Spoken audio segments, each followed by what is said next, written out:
오후 예배 주시는 하나님의 말씀은 창세기 4장 1절에서 15절의 말씀입니다. 구약성경 5면에 있습니다. 구약성경 5면에 있는 창세기 4장 1절에서 15절의 말씀,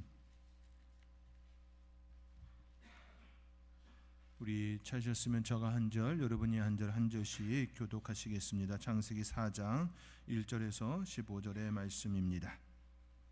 제가 먼저 읽겠습니다. 아담이 그의 아내 하와와 동침하매 하와가 임신하여 가인을 낳고 이르되 내가 여호와로 말미암아 득남하였다 하니라.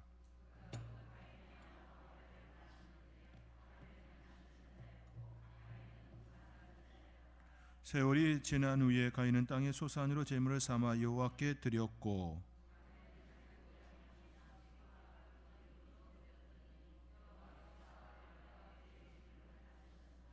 가인과 그의 제물은 받지 아니하신지라. 가인이 몹시 분하여 안색이 변하니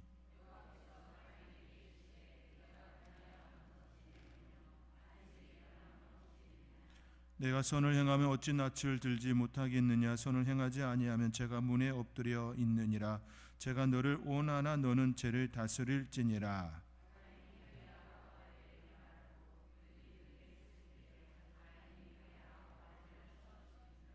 여호와께서 가인에게 이르시되 내 아우 아벨이 어디 있느냐. 그가 이르되 내가 알지 못하나이다. 내가 내 아우를 지키는 자니이까.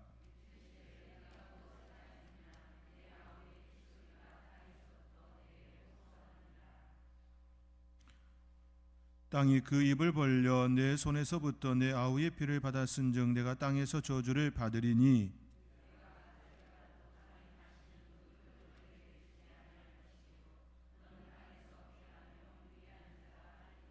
가인이 여호와께 아뢰되 내 재짐을 지기가 너무 무거우니이다.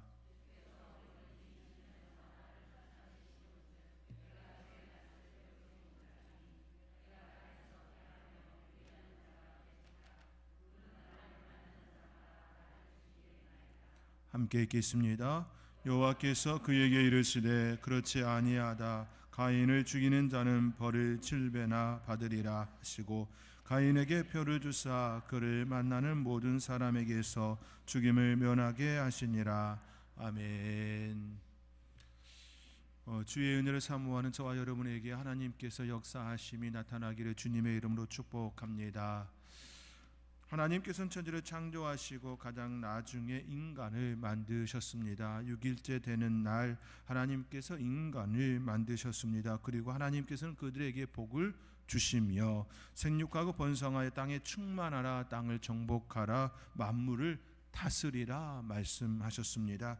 이는 인간이 하나님께 받은 사명입니다. 그 사명대로 살아야 할 인간이 하나님을 떠나는 모습이 일어났습니다. 하나님의 말씀을 어기는 일이 일어났습니다. 우리는 그것을 죄라고 말하지요. 인간이 하나님께 죄를 지었습니다. 그 죄로 인하여 인간은 하나님께서 평화롭고 생명의 땅으로 주신 그 에덴 동산에서 쫓겨난 자가 되었습니다. 실라곤이 되었습니다. 잃어버린 나곤이 되었습니다. 인간은 잃어버린 존재가 되었습니다. 이 기억은 인류 공통의 기억입니다. 잃어버린 것을 찾으면 회복이 됩니다. 그런데 많은 사람들이 무엇을 잃어버린지 모르고 살아가고 있습니다. 나곤을 잃어버렸으면 그 나곤을 찾으면 회복이 됩니다. 그런데 많은 사람들이 자신이 무엇을 잃어버린지 모르고 그 헛된 것을 쫓아 갈망하고 또 욕망대로 살아가고 있는 것이 지금 세상 사람들의 또 역사 가운데 나타났던 수많은 모습들입니다. 알아야 하는데 잘못 알고 있습니다. 알아야 하는데 잘못된 것을 찾고 있습니다. 그것이 답이라고 말하고 있는 이들도 있습니다. 인류가 잃어버린 건 에덴 동산입니다. 나곤입니다. 하나님께서 주신 동산을 잃어버렸습니다.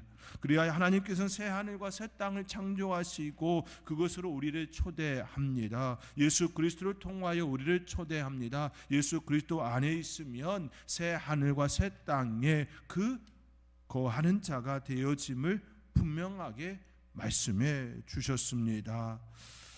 그러나 많은 사람들은 예수 그리스도를 성인들 중 한 사람으로 그렇게 취급하며 살아갑니다. 구세주로 받아들이지를 않습니다. 받아들이지 않음이 그들의 죄가 되었습니다. 첫 번째 죄는 하나님을 떠난, 하나님의 말씀을 어긴 것이 죄이고, 또 두 번째 죄는 예수 그리스도를 받아들이지 않는 것이 죄입니다. 그 죄로 인하여 영원한 형벌을 받게 됨이지요. 예수 그리스도를 받아들이는 자들에게는 그 은혜를 따라 하나님의 그 영원한 세계 속에 살아가는, 영존하는 그 세계에 흔들리지 아니하는 그 세계에 사는 자가 됩니다. 하나님께서는 분명하게 우리에게 말씀해 주심이 되었습니다. 예수 그리스도를 통하여 우리는 잃어버린 자가 아닌 찾은 자, 회복된 자가 되었습니다. 그 이후의 삶은 이미와 아직 가운데에 참된 소망을 가지고 살아가는 자, 믿음으로 살아가는 자, 사랑의 삶을 살게 되었습니다. 저와 여러분 가운데에 사도 바울이 고린도 교회를 향하여 말하고 있는 것처럼 믿음, 소망, 사랑 이 세 가지는 항상 있을 것인데 그 중에 제일은 사랑이라 말하는 것처럼 사랑의 삶을 살아가는, 회복받은 자로서의 사랑의 삶을 살아가는 복된 성도님들, 하나님의 자녀가 되어지기를 주님의 이름으로 축원드립니다. 아담과 하와가 하나님께 죄를 지었습니다. 그리하여 하나님께서는 구원 계획을 세우셨습니다. 그러나 그 계획은 장차 오랜 세월이 지난 후에 예수 그리스도를 통하여 온전히 이루어졌지요. 에덴 동산에서 쫓겨난 아담과 하와는 그들을 닮은 자녀를 낳았습니다. 그들의 첫 아들이 가인이었고 둘째 아들이 아벨이었습니다. 가인과 아벨은 하나님께서 말씀하신 땅에서 수고와 땀을 흘리는 자들이 되었습니다. 에덴 동산이 아닌 쫓겨난 그들의 그 땅에서 그렇게 사는 자들이었습니다. 가인은 농사꾼이 되었고 아벨은 양을 치는 자가 되었습니다. 그들은 시간이 흘러 소산물을 얻게 됩니다. 그들은 각자 자기들이 거둔 소산물을 하나님께 제사로 드립니다. 그때 하나님께서는 아벨의 제사는 받으시고 가인의 제사는 받지 않으셨습니다. 성경은 이에 대하여, 그 이유에 대하여 정확하게 말씀하지 않으셨습니다. 다만 우리가 성경의 말씀을 통하여 유추해 볼 수 있는 건 4절과 5절의 말씀과 그 이후에 나타나 있는 7절의 말씀입니다. 4절과 5절 말씀에 이렇게 얘기하죠. 여호와께서 아벨과 그의 제물은 받으셨으나 가인과 그의 제물은 받지 아니하셨다라고 말씀합니다.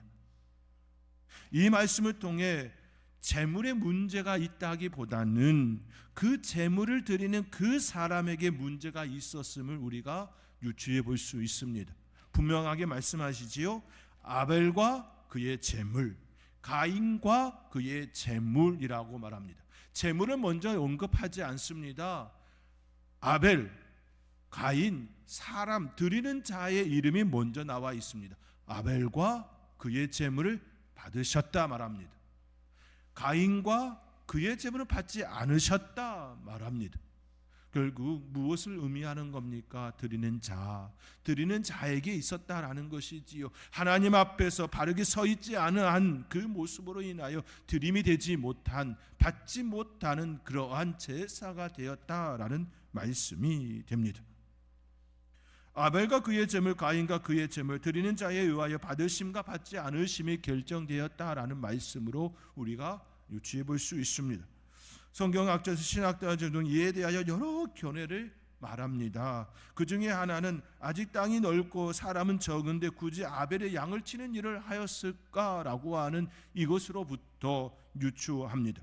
그 이유를 가인에게서 찾습니다. 가인이 아벨에게 농사할 땅을 허락하지 않아서, 함께 기거할 땅을 허락하지 않아서 아벨은 그 가인이 땅이 아닌 다른 곳에 목축업을 하는 자가 되었다, 그렇게 접근합니다. 가인이 동생 아벨을 돌보지 않은 자였기에 하나님께서 그의 제사를 받지 않으셨다라고 하는 견해를 이야기합니다. 또 다른 성경학자들의 견해는 아벨은 양의 피를 드리는 제사, 피의 제사를 드렸으나 가인은 곡식으로 드리는 제사였기에 하나님께서 피의 제사는 받으셨으나 곡물로 드리는 그 제사는 받지 않으셨다라고 보는 견해도 있습니다. 이 두 견해 다 일리는 있지만 검증이 되지가 않습니다. 성경 그것에 대하여 명확하게 말씀하지 않습니다. 오히려 믿음으로 드렸느냐 믿음으로 드리지 않았느냐라고 접근하는 부분이 있습니다. 우리가 또 성경을 통하여 우리가 또 볼 수 있는 그 부분은 아벨과 그의 제물, 가인과 그의 제물이라는 그 말씀을 통해 제사 드리는 자의 결함, 부족함이라는 보는 것이 가장 타당성이 있는 견해입니다. 이렇게 말할 수 있는 또 다른 근거는 이유는 7절의 말씀입니다. 7절 말씀에 이렇게 기록되어 있지요. 우리 함께 읽겠습니다. 내가 선을 행하면 어찌 나를 들지 못하겠느냐. 선을 행하지 아니하면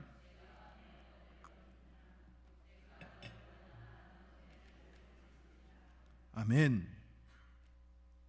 아직 가인이 아벨을 죽이지 아니한 그때입니다. 그때 하나님께서 가인의 제사는 받지 않으셨습니다. 아벨과 그의 제사는 받았습니다. 그때 가인이 몹시 분하고 안색이 변하지요. 내가 분하여 하면 어찌 됨이냐, 안색이 변하면 어찌 됨이냐라고 하나님께서 그에게 묻습니다. 그러면서 주신 말씀이 7절의 말씀입니다. 내가 선을 행하면 어찌 낯을 들지 못하겠느냐, 이 말씀을 합니다. 선을 행하면, 결국 그가 선을 행하지 않았다라는 말씀이지요. 지금 당장 얼굴이 몹시 분하고 안색이 변하는 그것에 대한 부분만이 아니라 그가 선을 행하지 아니하는 그 삶을 살았음에 대한 내용이기도 합니다. 그렇기에 하나님께서는 가인과 그의 제물, 아벨과 그의 제물에 대하여 언급하듯이 하나님께서 선을 행하지 아니하는 가인, 그의 삶, 그가 드리는 그 제물을 받지 않으셨다라고 우리가 또 유추해 볼 수 있는 한 장면입니다. 이것을 우리의 삶으로 가져오면 우리가 드리는 예배, 주일에 드리는 그 예배가 단순히 온전히 드리는 그 예배의 그 시간만을 이야기하지 않음에 대하여 우리가 생각해 볼 수가 있습니다. 우리의 한 주간의 삶을 하나님께 드리는 그 시간으로 나아가야 함을 또 유추해 볼 수 있습니다. 우리의 삶과 예배는 분리가 아니기 때문이지요. 분명히 로마 교회를 향하여 보낸 사도 바울의 편지에서도 이와 같이 말씀하고 있지요. 너희가 드릴 영적 예배라라고 말씀합니다. 우리의 삶과 우리의 예배는 분리가 아닙니다. 하나로 연결되어 있는 그 모습입니다. 그리하여 우리가 공적 예배, 사적 예배 이렇게 표현하기도 하지요. 삶으로 드리는 예배라 얘기하기도 합니다. 그러므로 우리가 주일에 하나님 앞에 은혜로 나아가는 그 시간이 한 주간의 삶에 대하여 우리 하나님 앞에 나의 잘못을 고백하며 회개하는 그 시간과 함께 하나님의 말씀을 받고 한 주간 더 승리하는 삶을 살겠습니다라고 하는 결단의 고백이 그 안에 함께 담겨져 있어야 합니다. 그것이 참된 예배자의 모습인 것이지요. 나를 드리는 예배, 내 삶을 드리는 예배, 그 예배가 되어야 함을 말씀함이 되는 것이지요. 선을 행하면 어찌 낯을 들지 못하겠느냐. 그가 선을 행하지 않았음을 우리는 분명하게 하나님께서 그에게 지적하는 그 말씀을 통하여 이와 같이 우리의 삶으로 드리는 예배로까지, 또 삶이 또 우리의 또 공적인 예배, 그 예배로까지 연결되어야 함을 생각해 볼 수 있는 매우 중요한 한 장면입니다. 그러므로 우리가 성경을 볼 때에 성경이 말하지 않은 것에 대하여 억지로 풀려고 하는 그 모습은 아름다운 모습이 아니 됩니다. 성경이 말하고 있는 것에서 멈추고 또 멈출 줄 알아야 합니다. 하나님께서 우리가 하나님의 세계에 대하여 온전히 우리의 이성으로 논리적으로 다 이해할 수 있는 그 세계가 아니기 때문입니다. 이성적으로 논리적으로 다 이해해서 신앙생활하는 것이 아니기 때문입니다. 하나님의 세계는 신비죠. 우리를 초월하여 존재하시는 그 하나님이십니다. 그 하나님께서 다스리는 그 세계를 우리가 어찌 이성적으로 논리적으로 그 모든 것들을 다 이해하며 살아갈 수가 있겠습니까? 내가 다 이해하고 내가 다 알고 있는 그 삶을 살아간다면 진정한 신앙생활이라 말할 수 있을까요? 믿음 생활이라고 표현하는 것이지요. 믿음으로 우리의 세계, 우리가 이해하고 우리의 넓은 논리적인 그것으로 다 감당할 수 없는 세계이기에 하나님의 말씀을 따라 그 하나님을 믿음으로 삶을 살아내는 것이지요. 그렇게 신앙생활이라 말하며 믿음 생활이라 말하는 것입니다. 하나님께서 우리에게 알려주시는 것, 그 이상의 것을 우리가 알려 할 때에 그때는 하나님께서 우리에게 깨닫게 해달라고 하는 겸손한 모습이 먼저 있어야 합니다. 오직 겸손함으로 하나님께서 알려주신 것에 대하여 겸손히 받아들이는 그 모습이 먼저 이어야 하는 것이지요. 내가 아무리 똑똑하고 많은 것을 안다 할지라도 그것으로 하나님의 말씀을 재단하고 그렇게 비판적으로 접근하는 건 결코 아름다운 모습이 아님을 또 보게 됩니다.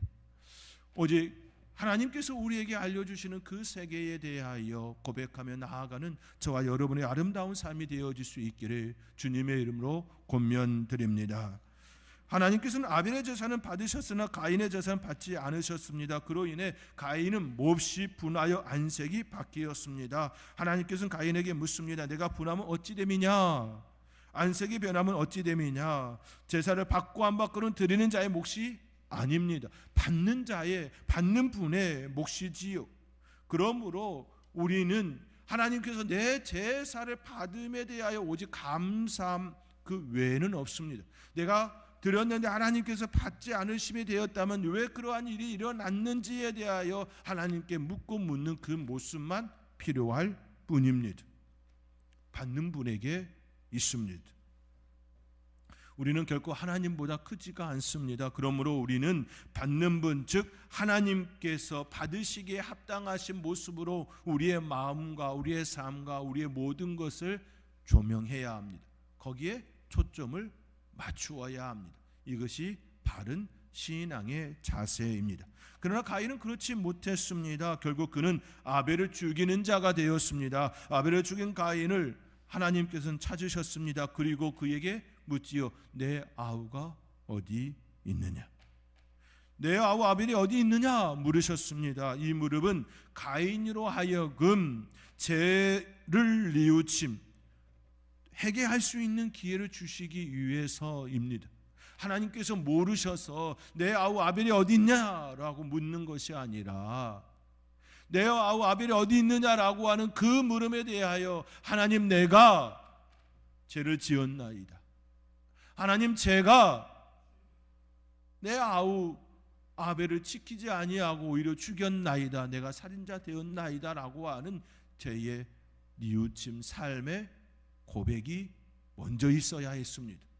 그러나 그는 그렇지 못했습니다. 그 모습은 하와의 모습이었고 아담의 모습이었습니다.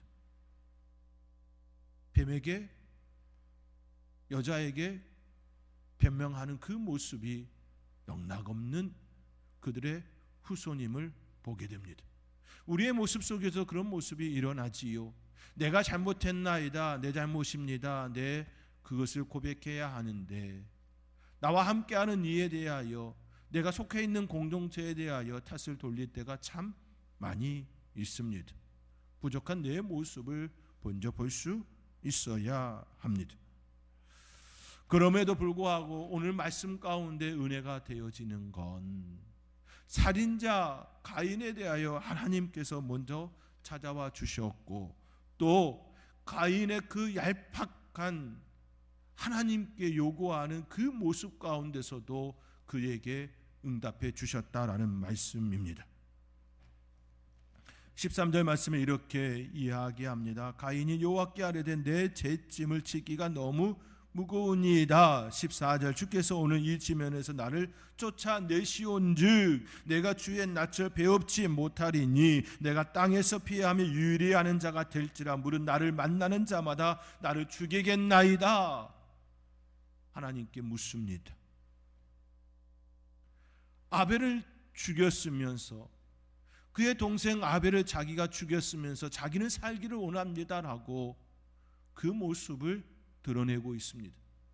참 인간의 그 부끄러운 모습을 지금 가인이 대표적으로 잘 드러내고 있지요. 그럼에도 불구하고 하나님께서는 가인에게 이와 같이 말씀합니다. 15절입니다. 우리 함께 읽겠습니다. 여호와께서 그에게 이르시되 그렇지 아니하다. 가인을 죽이는 자는 벌을 7배나 받으리라 하시고 가인에게 표를 주사 그를 만나는 모든 사람에게서 죽임을 면하게 하시니라. 아멘. 영원한 천국으로의 그 표는 주지 않았지만 그가 그 땅 가운데 사는 동안 살인을 면할 수 있는 표는 주셨습니다. 그럼에도 불구하고 하나님께서 그를 지키시는 모습을 보게 됩니다. 그렇지 아니하다. 가인을 죽이는 자는 벌을 7배나 받으리라 하시고 가인에게 표를 주었습니다. 이것이 우리 하나님의 사랑의 모습입니다. 동생 아벨을 죽인 자를 그럼에도 불구하고 지키시는 그 하나님의 모습을 볼 수가 있습니다. 우리의 죄로만 이해하게 하면 우리는 용서받을 수 없는 사람들, 죄인입니다. 그럼에도 불구하고 하나님께서는 여전히 지금도 우리에게 동일하게 말씀합니다. 예수 그리스도의 그 보혈을 통하여 내가 너를 구원하셨다 말합니다. 구원하여 주신다 말씀합니다. 구원이 내게 있다 말씀합니다. 이것이 우리에게 은혜이고 축복입니다. 그 하나님의 은혜를 따라 살아가는 저와 여러분이 될 수 있기를 바랍니다. 날마다 삶으로 드리는 예배와 함께 하나님 앞에 날마다 우리의 잘못을 고백하며 내 아벨이 어디 있느냐라고 하는 그와 동일한 그 음성이 우리에게 들려올 때에, 우리를 찾으실 때에 하나님 내가 여기 있나이다, 내가 주의 음성을 듣고 기도하나이다, 내 삶을 지키시고 보호하여 주옵소서라고 그렇게 찬양하며 나아갈 수 있는 저와 여러분이 될 수 있기를 주님의 이름으로 축원드립니다.